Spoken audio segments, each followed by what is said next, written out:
pose la question de la luzerne, ça peut être un choix de diversification de fourrage, d'autonomie, de lien avec l'environnement aussi, parce que c'est une culture pérenne.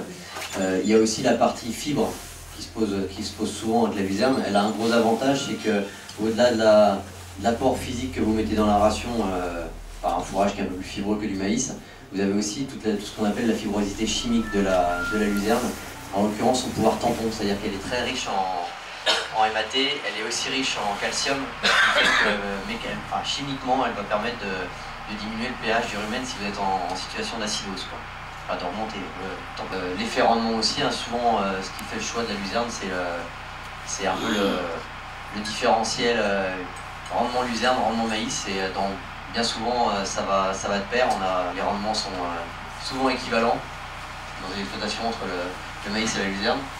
La richesse en calcium, en carotène, en oligo-éléments, et puis un certain nombre de vitamines. Alors sur l'autre chose qu'on a marqué ici, la qualité nutritionnelle des matières grasses, c'est juste, on va dire, pour culture générale, parce qu'aujourd'hui c'est pas valorisé par les laiteries, mais dans la première exploitation qu'on a fait en porte ouverte à Kawenek, c'est quelqu'un qui a une demi-ration maïs luzerne en hiver, et donc on a fait des profils d'acides gras dans le lait. On voit bien qu'il y a un enrichissement en oméga 3 assez important de ce lait-là. Bon, par contre, l'inconvénient, vous savez tous, c'est que la luzerne est relativement pauvre en énergie. Ce qui fait qu'on plafonne assez souvent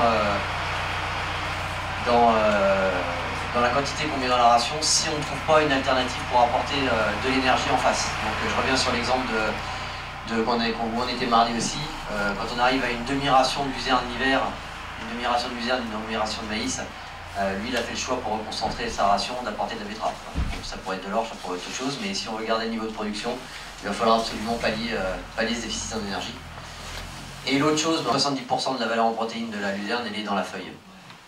Donc quand on a dit ça, on a bien compris qu'on a intérêt de garder le plus de feuilles au maximum, donc ça va quand même conditionner les itinéraires de récolte. Alors quand on regarde un peu les différents profils, on a déjà plusieurs profils dans la salle sur la forme de valorisation de la luzerne en silage, en rubanage, foin, etc. Mais moi, les gens qui nous questionnent sur la luzerne, on a généralement trois profils. On a le profil, j'apporte 2-3 kg de matière sèche dans la ration pour avoir un objectif fibre, diversification de la ration. C'est vrai que la luzerne, comme d'autres mélanges de graminées ou de légumineuses, c'est aussi un bon hépato. Hein, quand on est en régime maïs pur et dur, ça peut être intéressant de diversifier. Donc ça, je dirais que c'est plutôt un objectif fibre. On n'a pas une économie de concentré énorme, hein, ça va peut-être être 500 grammes de correcteur azoté à peu près, mais c'est déjà ça, hein, au prix où est le soja.